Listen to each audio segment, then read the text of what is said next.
बिहार विधानसभा चुनाव की तैयारियां तेज। पटना पहुंची निर्वाचन आयोग की टीम करेगी व्यापक समीक्षा।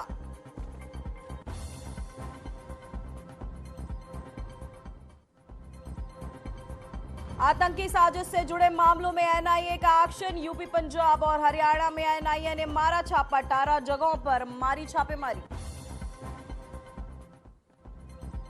कैबिनेट बैठक में कई अहम फैसलों की मंजूरी। विशेष शिक्षक नियमावली की मंजूरी। स्वच्छ भारत मिशन ग्रामीण तीसरे चरण को हरी झंडी। उत्तराखंड के रुद्रप्रयाग में बड़ा सड़क हादसा। घोलतीर के पास यात्रियों से भरी बस अलकनंदा नदी में गिरी। हादसे में 2 लोगों की मौत, 10 लोगों का रेस्क्यू, 9 लोग लापता।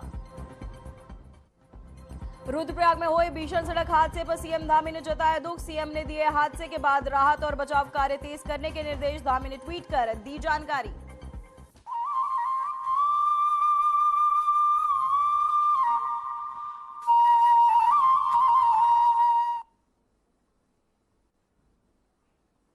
नमस्कार, मैं हूं पूजा सिंह और आप देख रहे हैं हमारा उत्तराखंड का ये खास बुलेटिन। चलिए बुलेटिन की शुरुआत करेंगे उत्तराखंड की कुछ खास बड़ी खबरों के साथ। उत्तराखंड में सीएम पुष्कर सिंह धामी की अध्यक्षता में हुई कैबिनेट बैठक में कई महत्वपूर्ण प्रस्तावों पर मुहर लगी है।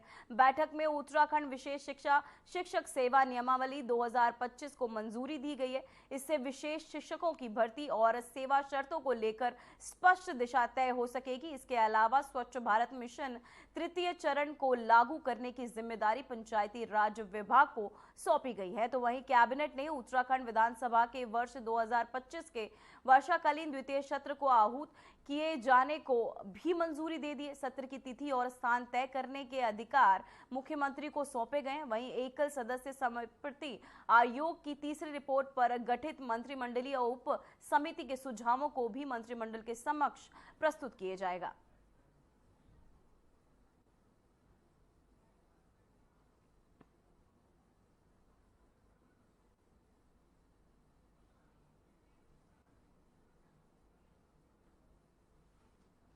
तो वहीं उत्तराखंड के रुद्रप्रयाग में एक बड़ा बस हादसा सामने आया है। बद्रीनाथ राष्ट्रीय राजमार्ग पर घोड़तीर के पास यात्रियों से भरी बस दुर्घटनाग्रस्त होकर अलकनंदा नदी में समा गई। हादसे के वक्त बस में 20 लोग सवार थे। अब तक 10 लोग को रेस्क्यू किया जा चुका है, जिसमें से 8 का इलाज जिला अस्पताल रुद्रप्रयाग में चल रहा है, जबकि 2 लोगों के शव बरामद किए गए। सबसे चिंता वाली बात यह है कि 9 लोग अब भी लापता हैं। एसडीआरएफ और पुलिस की टीम रेस्क्यू ऑपरेशन में जुटी हुई है, लेकिन तेज बहाव और बारिश के चलते मुश्किलें बनी हुई हैं। तो वहीं बस पूरी तरह से अलकनंदा नदी में समा चुकी है।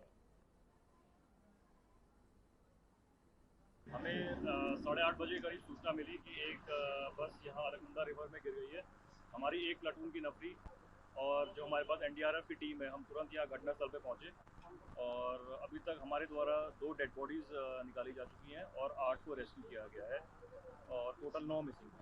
बस अभी नहीं मिल पा रही है, पानी का बहाव काफ़ी तेज़ है, इसलिए अभी बस का पता नहीं। 7 से 7:30 के बीच। आपको कैसे इन्फॉर्मेशन मिली? हमें स्टेट अथॉरिटी से खबर मिली।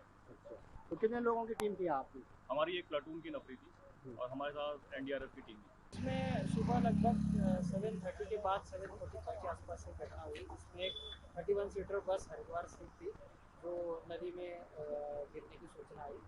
इसमें लगभग 8 लोगों को रेस्क्यू करके बचा लिया गया है और 3 डेड बॉडी अभी तक हमें, बाकी लगभग 9 लोग अभी भी मिसिंग है।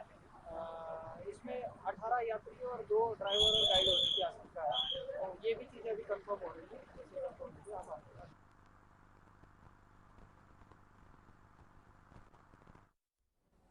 तो वहीं रुद्रप्रयाग जिले में हुए भीषण सड़क हादसे पर मुख्यमंत्री पुष्कर सिंह धामी ने गहरा शोक व्यक्त किया है। एक टेम्पो ट्रैवलर के नदी में गिरने की खबर सामने आने के बाद मुख्यमंत्री ने तुरंत संज्ञान लेते हुए राहत एवं बचाव कार्य तेज करने के निर्देश दिए। मुख्यमंत्री धामी ने ट्वीट कर कहा कि रुद्रप्रयाग जनपद में टेम्पो ट्रैवलर के दुर्घटनाग्रस्त होकर नदी में गिरने का समाचार अत्यंत दुखद है। संबंधित अधिकारियों को युद्ध स्तर पर बचाव एवं राहत कार्य संचालित करने के निर्देश दिए गए हैं। तो वहीं ईश्वर से सभी की कुशलता की प्रार्थना करता हूं।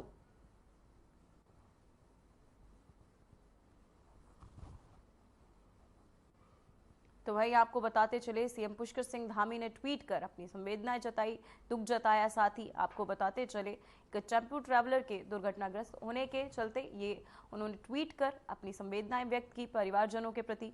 साथ ही आपको बताते चले, अधिकारियों को निर्देश भी दिए गए हैं। आपको बता दें, रुद्रप्रयाग में टेम्पो ये हादसा जिसके चलते एक आपको बता दें कई लोगों की जानें भी गई, जहां धामी ने ट्वीट कर, सीएम धामी ने ट्वीट कर अपना दुख भी व्यक्त किया। हादसे पर सरकार लगातार सतर्क।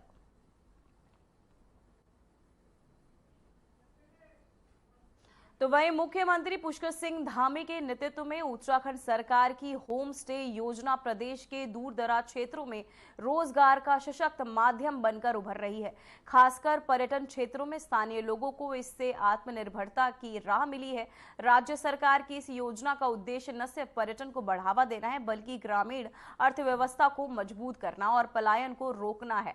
वहीं स्थानीय परिवार अब अपने घरों को पर्यटकों के लिए होम स्टे के रूप में विकसित कर रहे हैं, जिससे न सिर्फ आय का साधन बन रहा है, बल्कि पहाड़ की संस्कृति और आतिथ्य की दुनिया अब लोग पहुंच रहे हैं। साथ ही सरकार की ओर से वित्तीय सहायता, परीक्षण और प्रमोशन जैसी कई सुविधाएं भी दी जा रही है, जिससे युवाओं में इस योजना को लेकर उत्साह देखा जा रहा है।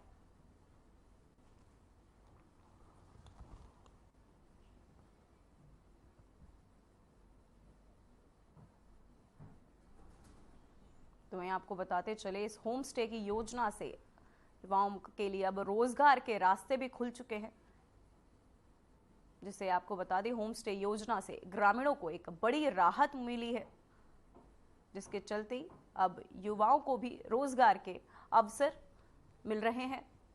साथ ही उनमें इस योजना को लेकर एक उत्साह भी देखने को मिल रहा है। तो वह मुख्यमंत्री पुष्कर सिंह धामी ने मुख्य सेवक सदन में आयोजित लोकतंत्र सेनानी सम्मान समारोह में भावुक शब्दों के साथ लोकतंत्र शिक्षकों को श्रद्धांजलि और सम्मान अर्पित किया। सीएम धामी ने कहा कि महार रेजिमेंट के हर साल आयोजित होने वाले गरिमामय आयोजन में जब वीर सैनिकों को सेवानिवृत्त अधिकारियों को देखता हूं तो पूज्य पिताजी की छवि मन में उभर आती है, जिससे मन अत्यंत भावुक हो जाता है। मैं लखवाड़ बांध कई सालों से, मुझे लगता है 4-5 दशक से लोग लखवाड़ डैम की बात कर रहे थे, नहीं हो रहा था। लखवाड़ डैम हमारा स्वीकृत हो गया। देहरादून में पानी की कमी न हो अगले 50 सालों के लिए। यहाँ सौंग डैम स्वीकृत हो गया, उसका काम चालू हो गया है। अभी हम लोग किसाऊ पर भी काम कर रहे हैं। एम्स हमारे यहाँ एक चल रहा है, दूसरा एम्स शुरू, वो भी उसका भी काम जो है काफी 2026 तक इच्छा वाले एम्स को बुलाकर खोल देंगे। इसी प्रकार स्मार्ट इंडस्ट्रियल सिटी, वो भी भारत सरकार ने हमारे यहाँ स्वीकृत कर दी। इसमें लाखों लोगों को रोजगार मिलने वाला है। उस समय इलाहाबाद हाईकोर्ट ने इंदिरा गांधी जी के जो चुनाव को दोषी ठहराते हुए उनकी लोकसभा सदस्यता को 6 वर्ष के लिए उनके चुनाव लड़ने पर भी रोक लगा दी थी, और उसी के भय से उन्होंने 25 जून को भारत जैसे महान लोकतांत्रिक देश में आपातकाल की घोषणा करवा दी गई। भारतीय संसद का गला घोट दिया गया। देश की जो स्वतंत्रता थी उसको बंधक बना दिया गया, और न्यायपालिका की गरिमा तार तार कर लाखों देशवासियों के मौलिक अधिकारों को रोक दिया गया। आपातकाल के उन काले दिनों में सत्ता के नशे में चूर तत्कालीन सरकार ने सभी विपक्षी नेताओं को, सैकड़ों पत्रकारों सहित हर उस आवाज का निर्ममता से दमन किया जो लोकतंत्र की रक्षा के लिए उठ रही थी। भाइयों बहनों, हमारे आदरणीय प्रधानमंत्री श्री नरेंद्र मोदी जी स्वयं आपातकाल के समय में उन्होंने जो भूमिगत रहकर लोकतंत्र की लड़ाई में अग्रणी भूमिका निभाई थी, यही कारण है कि उन्होंने लोकतंत्र सेनानियों के योगदान और आपातकाल के काले अध्याय से आने वाली पीढ़ियों को अवगत कराने के लिए 25 जून को संविधान हत्या दिवस के रूप में मनाने की शुरुआत की। उस दौरान अटल जी ने युवाओं को प्रेरित करने के लिए जेल से अपनी एक कविता में लिखा, अनुशासन के नाम पर अनुशासन का खून भंग कर दिया संघ को, कैसा चढ़ा जुनून, कैसा चढ़ा जुनून मातृ पूजा प्रतिबंधित, कुटिल कर रहे केशव कुल की कीर्ति कलंकित, कह दी कवि राय तोड़ कानूनी कारा, फिर गूंजेगा भारत मां की जय का नारा। और एक कार्यक्रम प्रत्येक वर्ष यहाँ मैंने मेरे पूज्य पिताजी की पलटन के लोग महा रेजिमेंट के, वो भी जो है मेरे पास आए कि अब वो है नहीं दुनिया में, तो बोले कि हम चाहते हैं कि जो हमारा रेजिमेंट डे होता है उसका कार्यक्रम आप अपने यहाँ पर रखिए, सबको हम लोगों को बुलाइए। तो मैंने उनको बुलाया और रात में क्योंकि फौज के लोग थे, वो जैसा उन्होंने कहा था वैसा ही सभी उनके लिए प्रबंध किया था। और जब वो सब खा रहे थे ना, सच में मेरी आंख में बहुत आंसू आ गए। मुझे लगा कि मेरे पिताजी भी साक्षात आकर यहाँ पर इनके साथ भोजन कर रहे हैं। और मैं आप सबको आज जब देखा हूं यहाँ पर, तब भी मैं उसी प्रकार का भाव मेरे अंदर आ रहा है। सच में मुझे बहुत प्रसन्नता हो रही है आप सबको यहाँ पर देख। तो वहीं मुख्यमंत्री पुष्कर सिंह धामी ने ऋषिकेश स्थित त्र्यंबकेश्वर मंदिर को लेकर सोशल मीडिया प्लेटफॉर्म एक्स पर एक भावपूर्ण पोस्ट साझा किया है। मुख्यमंत्री ने अपने पोस्ट में लिखा कि देवादिदेव महादेव को समर्पित ये मंदिर हजारों श्रद्धालुओं की आस्था का केंद्र है। कई मंजिलों में बने इस भव्य मंदिर की हर मंजिल पर विभिन्न देवी देवताओं की मूर्तियां प्रतिष्ठित है। उन्होंने कहा कि मंदिर में श्रद्धालुओं को आध्यात्मिक शांति का अनुभव होता है और ऋषिकेश आने वाले सभी श्रद्धालु त्र्यंबकेश्वर मंदिर के दर्शन अवश्य करें। मुख्यमंत्री ने यह भी पोस्ट उत्तराखंड की सांस्कृतिक विरासत और आध्यात्मिक पर्यटन को बढ़ावा देने की दिशा में एक प्रेरणादायक संदेश मानी जा रही है।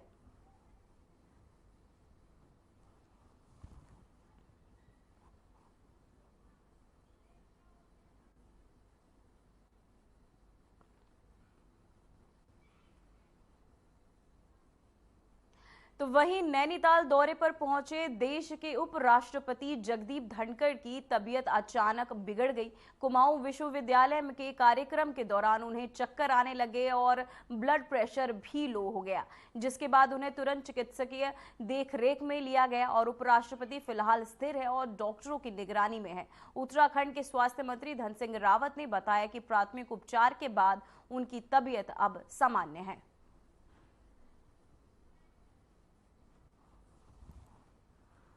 आज देश के उपराष्ट्रपति माननीय धनखड़ जी हमारे स्वर्ण जयंती समारोह नैनीताल विश्वविद्यालय में आए थे और बहुत अच्छा उनका उद्बोधन रहा हुआ।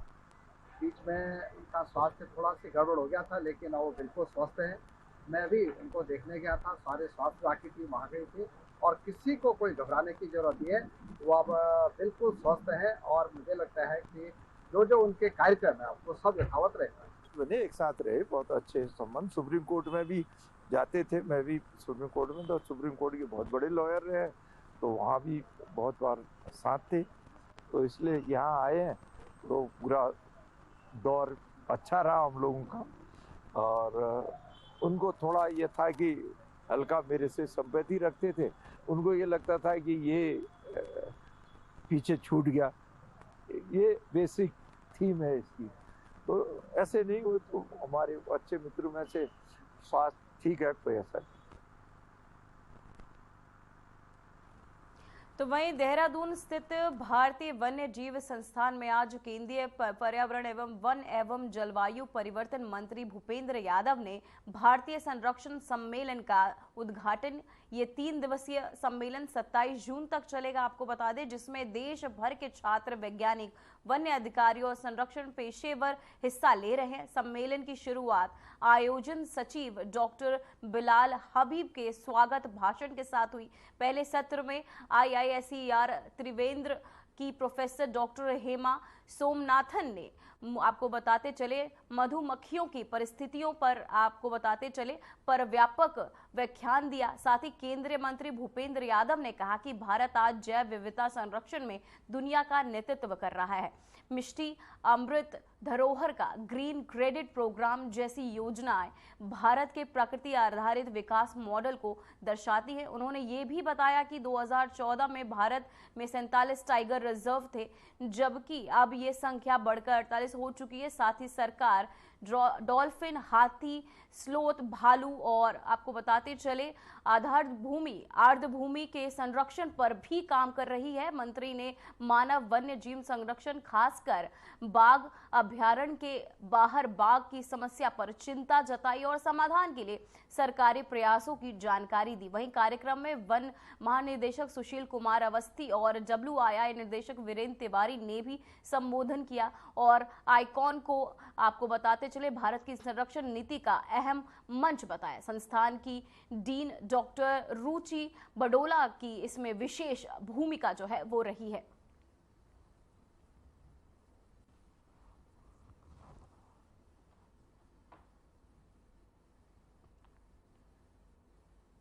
तो वहीं पंजाब के चमोली में एक युवक के उत्पीड़न का वीडियो वायरल होने के बाद उत्तराखंड सरकार हरकत में आ गई है।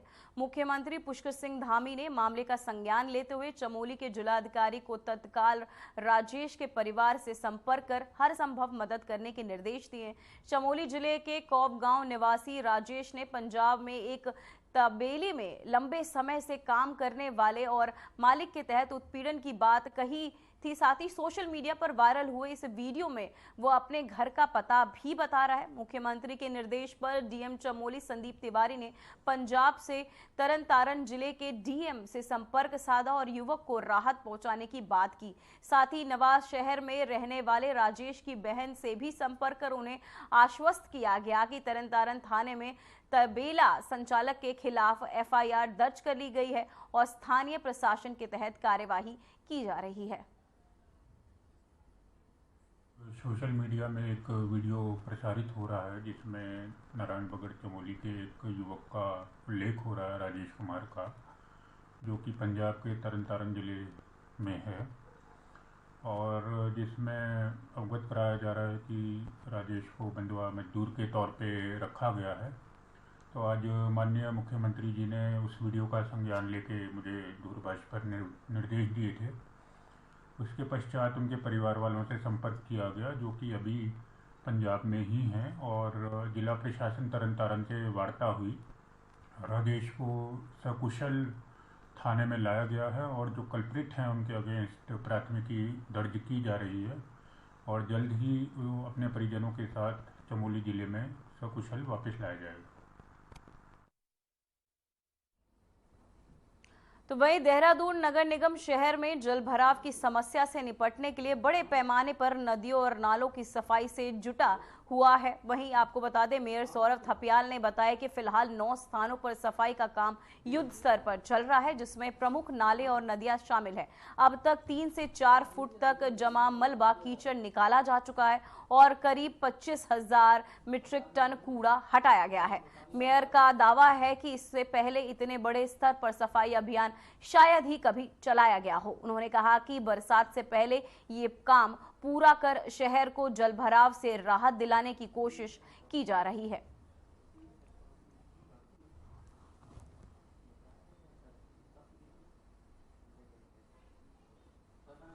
लगभग 9 जगह हमारी डेली जो है नालों की सफाई चल रही, नदी की सफाई चल रही है। गाद, कीचड़, मलबा जो भी वहाँ पर है सारा का सारा वहाँ पे उठा रहे हैं। 25,000 मीट्रिक टन हम लोग वहाँ से निकाल के बाहर चुके हैं, जिसका कि हमारे पास रिकॉर्ड है, बाहर निकाल चुके हैं। इतना मुझे लगता नहीं कि इतनी बड़े स्तर पर पहले नदियों की ऐसी सफाई हुई होगी। आप देखेंगे तो नदियों के तल जो हैं वो 3-3, 4-4, 5-5 फुट तक नीचे चले गए हैं। तो किसी भी चीज़ में समय लगता है और अभी भी मुझे लगता है कि वहाँ पे अभी भी बहुत अच्छा बड़ी संख्या में वहाँ पे अभी जो गाद है, कीचड़ है, मलबा है, वो वहाँ पर होगा। निश्चित तौर पे अभी हमने उसका काम तो शुरू कर दिया है। 25,000 मीट्रिक टन हम लगाई है। इसके अलावा भी हम आगे तक इस कार्य को करते रहेंगे और अभी समय लगता है किसी भी। तो वहीं जिला अधिकारी सवीन बंसल के निर्देश पर मुख्य विकास अधिकारी आपको बताते चले अभिनव शाह ने ऋषिकेश के अमित ग्राम गुमनामी आपको बताते चले गुमानी वाला इलाके में लोक निर्माण विभाग के तहत किए जा रहे ड्रेनेज कार्यों का निरीक्षण किया। वहीं सीडीओ ने अधिकारियों को निर्देशित किया कि होम पाइप की सफाई और आपको अलाइनमेंट का कार्य तेजी से पूरा किया जाए ताकि बरसात के दौरान जनता को जल भराव से राहत मिल सके। उन्होंने ये भी स्पष्ट किया कि काम में लापरवाही बर्दाश्त नहीं की जाएगी। डीएम ने जल निगम को भी सशक्त प्लानिंग के साथ जल निकासी सुनिश्चित करने के निर्देश दिए। निरीक्षण के दौरान लोक निर्माण विभाग के अधिशासी अभियंता व अन्य अधिकारी भी उपस्थित रहे।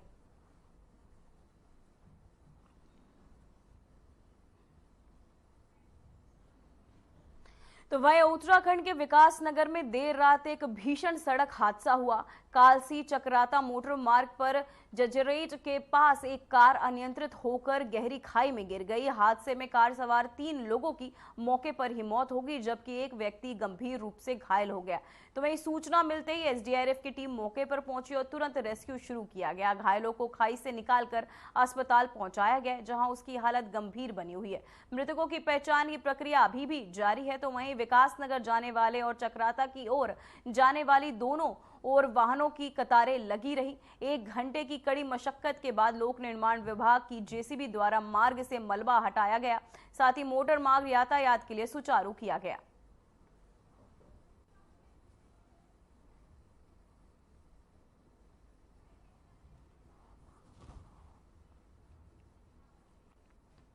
तो वहीं नशा मुक्त भारत पखवाड़ा के तहत उधम सिंह नगर जनपद में नशे के खिलाफ जन जागरूकता कार्यक्रम आयोजित किया गया है। इस अभियान का उद्देश्य समाज को नशे के दुष्परिणामों से अवगत कराना और युवाओं को नशे से दूर रखने के लिए प्रेरित करना है। तो वहीं कार्यक्रम में आमजन, छात्र छात्राओं और स्थानीय संगठनों को शामिल करते हुए प्रभावशाली संवाद एवं जानकारी साझा की गई है। वक्ताओं ने बताया कि नशा न केवल शारीरिक और मानसिक स्वास्थ्य को प्रभावित करता है, बल्कि पारिवारिक और सामाजिक ढांचे को भी तोड़ता है। साथ ही अधिकारियों ने लोगों से अपील की कि वे अपने आसपास के युवाओं को इस बुराई से बचाएं और समाज को नशा मुक्त बनाने में सहभागी बने।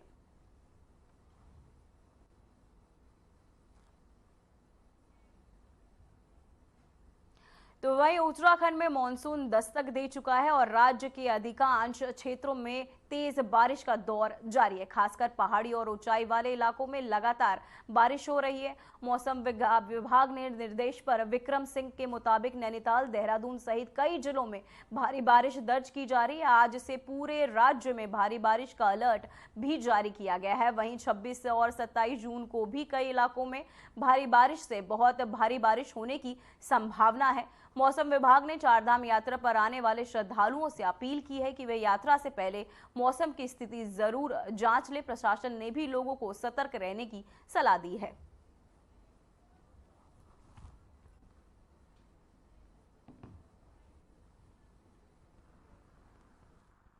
बिल्कुल, देखिए बारिश तो लगातार ठीक ठाक मिल रही है। आज अगर देखें तो ज़्यादातर जगहों में पिछले 24 आवर्स में रेन मिली है और जो आपका नैनीताल डिस्ट्रिक्ट है उसमें वेरी हैवी तक की रेंज जो है वो मिली है।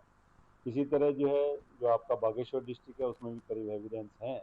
तो इस तरह की सिचुएशन है, ज़्यादातर जगहों में बारिश है, हल्की से मध्यम। अब आगे देखें, आज 25 तारीख है, तो जैसे बोला भी गया था कि आज जो है और भी जो एक्टिविटी बढ़ेगी, तो प्रदेश में ज़्यादातर जगह जहाँ हल्की से मध्यम बारिश मिलेगी, उसके साथ हैवी से वेरी हैवी रेंज जो है जो हमने देहरादून, बागेश्वर, रुद्रप्रयाग और नैनीताल के लिए बोला है। और जो बाकी डिस्ट्रिक्ट हैं उनमें भी हैवी रेंज जो है कहीं कहीं पर वो मिलेंगी, ये भी रखा गया है। तो अच्छी बारिश आज जो है एक्सपेक्ट कर रहे हैं। एक्टिव मानसून कंडीशन आज रहनी चाहिए जो अभी 24 आवर्स से अगले हैं।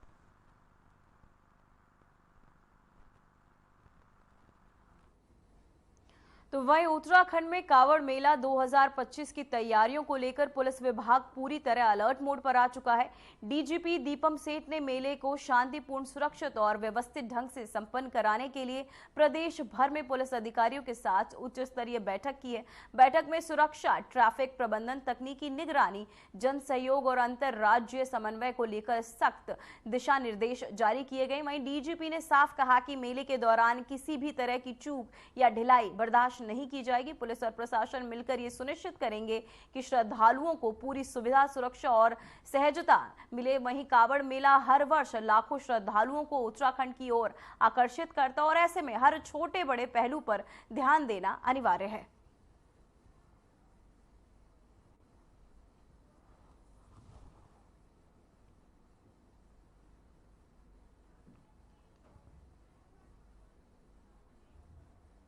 तो वहीं पिथौरागढ़ नगर के मध्य में स्थित हनुमान मंदिर में सिर्फ श्रद्धा और आस्था का केंद्र है, बल्कि ये मंदिर स्थानीय लोगों के लिए शांति और आत्मिक बल का भी स्थायी स्रोत बन गया है। ये मंदिर वर्षों से लोगों की धार्मिक भावनाओं से जुड़ा रहा है। यहाँ सुबह शाम की आरती में शामिल होना एक दिव्य अनुभव होता है। हनुमान मंदिर में न सिर्फ पर्व त्योहारों पर बल्कि आम दिनों में भी बड़ी संख्या में श्रद्धालुओं को अपनी ओर आकर्षित करता है। ये स्थान लोगों के लिए केवल पूजा स्थल नहीं, बल्कि मानसिक शांति, ध्यान और आत्मिक ऊर्जा का भी केंद्र बन चुका है।